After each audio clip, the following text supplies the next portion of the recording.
and welcome to What's Good in Your Neighborhood. I am Andrew Shaw, and honored to be joined by Zane Grant. Zane is the Executive Director of Casa of Pueblo. How are you? I'm doing well. How are you? I'm doing well, and I Thanks appreciate for having me. Of course. You know, it's so incredible what you do. You've been there 22 years. That's right. And there's so many stories, and we're going to talk about a lot of them. Sure. But first, let's just talk about Casa of Pueblo, and now expanding to Canyon City, La Junta a little bit. That's right. And just share with people what is it and what's happening. Well, CASA is an acronym, so it stands for Court-Appointed Special Advocates. And essentially what we do is we recruit volunteers from our local communities who are specially trained to advocate for a child during the civil court process after alleged abuse or neglect has occurred. We train volunteers, and then a judge appoints them to a case, and their job is to pretty much be the child's voice during the court process, to follow them through, making sure that that every case comes to a swift conclusion and that the child is safe and in a permanent home as quickly as possible. Oftentimes, children they stay at home, there's no removal, and so our volunteers are able to really support families during that process and try to connect them with community resources and anything that they may need to just be successful. It sounds like a lot, but everything is in place. I mean, CASA's been around since the late 70s, That's right. when it started growing before it went nationwide, and a lot of things are in place. So for the people who work there, how do you help them learn all these things that you just talked about? Well, process is very important, and so what we do is we take a national training curriculum, and we really walk through that through training. That's probably the biggest commitment that our volunteers and our staff really make up front is the initial training, because there is a lot to learn. But what's really nice about the experience is we have supervisors that really hone in and pay very close attention to the volunteers that they're responsible for. And their job is to really walk them through the case. So there's a lot of on-the-job, so to speak, training that happens for our volunteers after they've been sworn in, after they've completed training. You never really know what it's like until you're in it. And so for our volunteers, I think there's a little bit of trepidation up front, obviously, because it's a little unknown. This is a very unique volunteer experience, so it's not something that, unless you've ever been in this position, people would really understand. So after training and they're sworn in, they take on their first assignment. And really that's when our staff work with them and try to help them establish a relationship with the family, establish a relationship with the children involved in the case, go to court, go to staffings. If the children are school age, they're going to schools. They're meeting with anybody that has information about the status of the child, any concerns. They're talking to family members. They may be talking to foster parents. They may be talking to teachers, medical personnel. Again, there's several duties that a CASA volunteer has, but gathering that information is critical because the judges can't leave the bench. They have to stay there. They don't get to be out in the community. So that's really what our volunteers are able to help the courts with, is to bring that information so our judges are able to make informed decisions about what's going on for a child. And ultimately through that process, they kind of become mentors. We're careful with that word. That's really not our mission, but how can you see a child so many times a month and not establish some kind of rapport with that child? So we're there to support them. We're there to support families. Oftentimes families can be terribly demonized during this time, which we understand, and sometimes mistakes are made. Sometimes there's circumstances that were beyond their control. It doesn't matter what brought them to the court system. We're there to support. We're there to try to help them fix whatever the problems were. And hopefully that leads to a good outcome for the child and for the family. I think that's a great point you just made, because I would think there may be hesitation from a family standpoint or others that, people are going to judge me or judge us and judge. That's not the point of it. The point of it is to take this, whatever's happening, and turning it into a positive outcome that sometimes might take a little bit of time, sometimes might take a lot of bit of time, depending on the situation. Do you feel that, and I've seen it a couple times in action throughout the years, but the court system also, they have a big heart for this. Sure. And they help guide the volunteers, they help guide people along.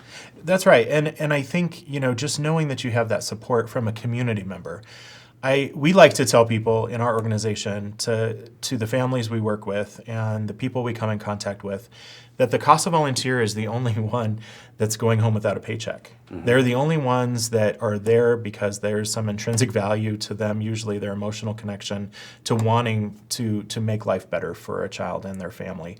And so that relationship changes. Prior to being at Casa, I did work a few years as a child protection caseworker. And, families, again, are very cautious with people that they see as representatives of the system. They're not necessarily able to, pour their heart out from day one. They come in with a lot of caution, and which is understandable because they know that that person has control over what may happen in the outcome of their case. And so our Casa volunteers just have a different relationship with the children and the families because, again, I think families understand that they're there because they want to be there. They're not paid, and it changes the relationship. So we feel like there's a little more trust than that our volunteers have. And oftentimes the families come to our Casa volunteers before anyone else on the case if they need to talk about something or disclose something. And then our Casa volunteers are able to help them through that process and make sure the other team members that we work with closely understand what's happening. We obviously work very closely with our friends at the Department of Human Services, lawyers, and service providers. So sometimes our Casa volunteers can be that buffer to kind of help deliver maybe some bad news. But I think that says a lot, what you just said there, that they oftentimes go to the volunteers first because that proves the system's working. Right. Because that trust issue is probably at tops of, based on the situations, but probably at the very top of almost all of them. That's right. And it's a complicated system between the Department of Human Services and the court systems. It's a very intimidating process. And so I want to believe, and I see this unfold every day in what we do, that our volunteers are able to bring that human element to the system. And again, they're able to work with families at a different level, I think, than some of the professionals, just because, again, they only take one case at a time. So they're there to focus just on that situation. We're not going to be another overburdened and understaffed, child welfare agency. Quality versus quantity.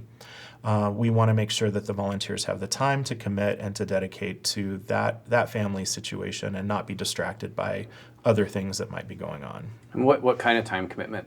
I guess it all varies based on each situation, I assume, but what kind of time commitment? We appreciate that because you're absolutely right. It's a difficult question for us to answer because we never know when cases are just going to go really well and smoothly or if we get to a certain point and things fall apart.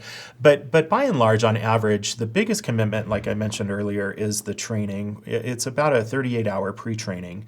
And then once volunteers are sworn in and they take their first assignment, the majority of our volunteers tell us that they, on average, work about 2 to 4 hours a week on their case and do their documentation, and that includes the time to and from visits. We ask that our volunteers place their eyes on their assigned children at least twice a month. Again, we want to make sure that, in order to communicate to the court what's happening, you have to be there. You have to see it with your own eyes. You have to be the witness, so to speak, to what's going on. And so in order to do that, you really have to be able to at least see your assigned children a minimum of twice a month. And other important staffings and court hearings come along here and there during the process as well. But 2 to 4 weeks is the average. And what's nice about this volunteer experience, I think, is that the majority of it can really be on your own time. It doesn't really require much as far as, when you schedule your home visits, when you're going out to certain, to meet with professionals. For the most part, you're able to work that out on your own. The only thing that would interfere with that would be court because we have no control over dockets or things like that. But by and large, we have, our volunteer pool ranges from full-time students to, stay-at-home parents to full-time employees all the way to part-time and retired, individuals.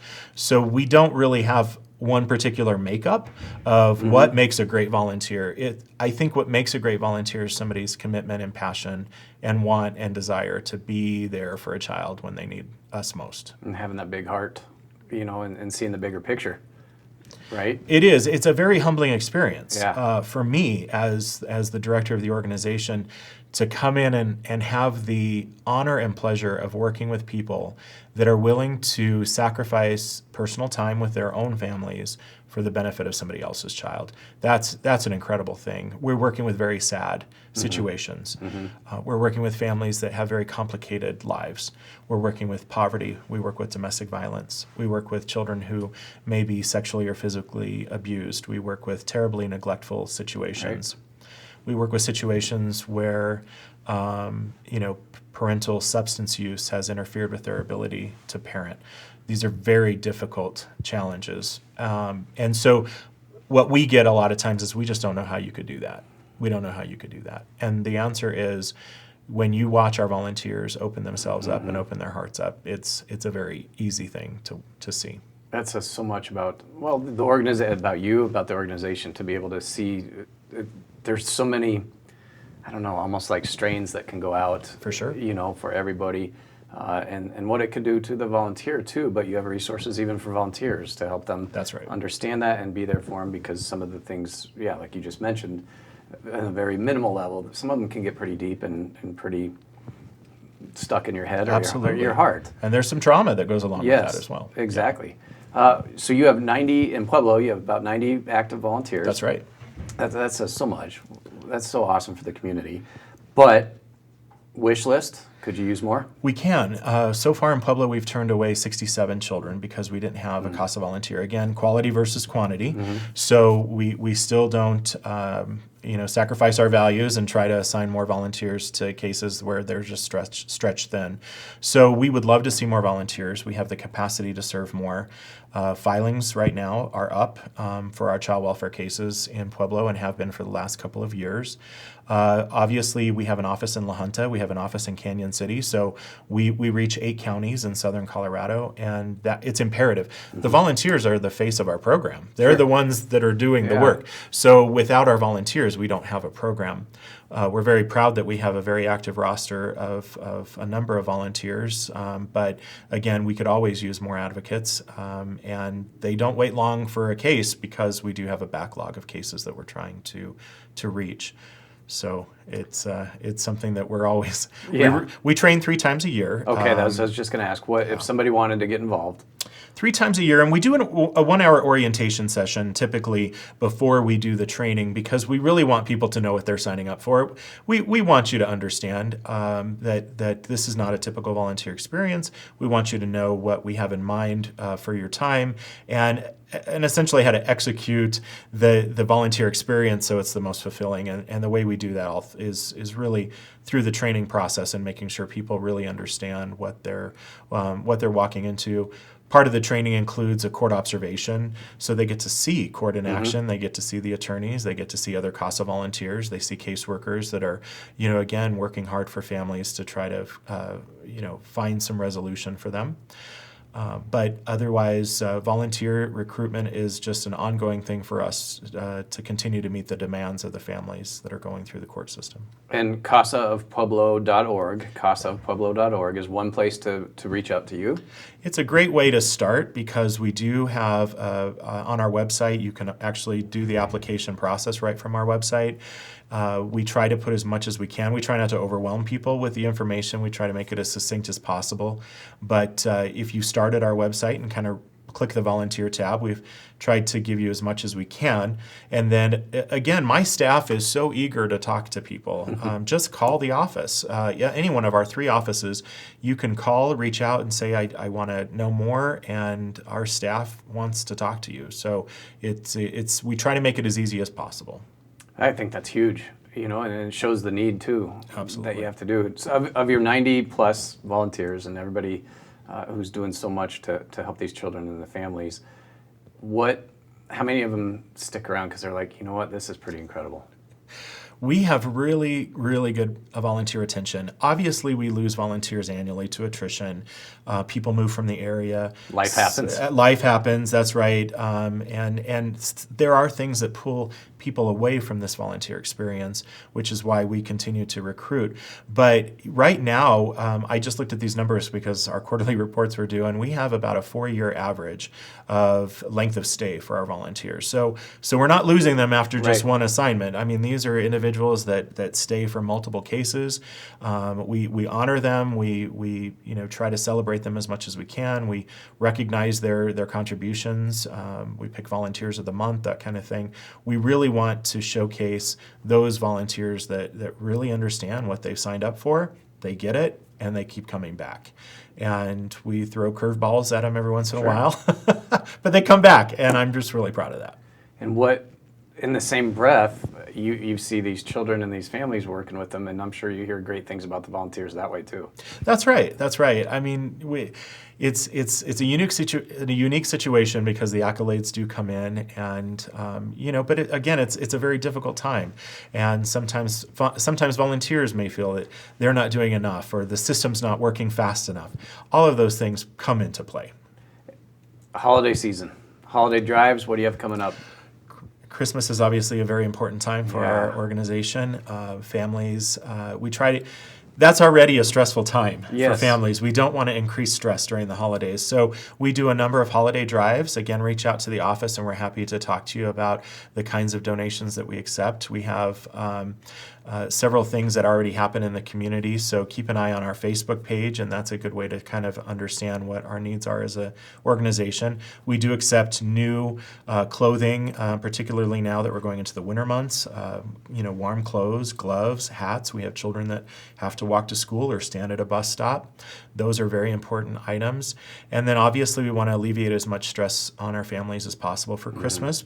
And so we do try to gather as many, toys and things like that are delivered by our Santa Claus volunteers. Obviously, our work is very confidential, so we have people that say, "Hey, I'd like to deliver these to a family." That's not possible because of confidentiality, but we get to play Santa Claus, so come help us, come support us.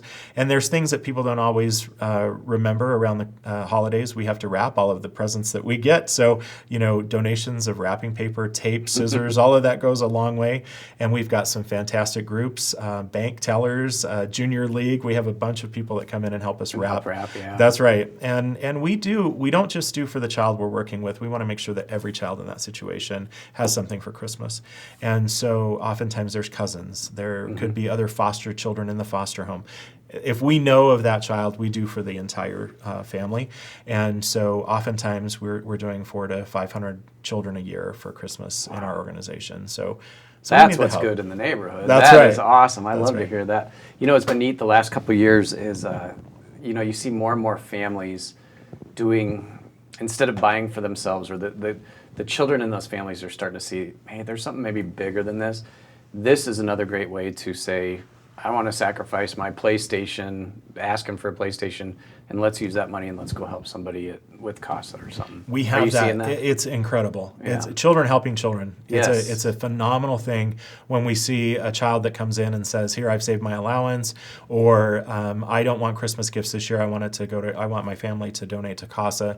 So all of those things are important. We've had former Casa youth that are with family members that have come back wanting to give because they remembered that Casa was there for them when they were going through the system.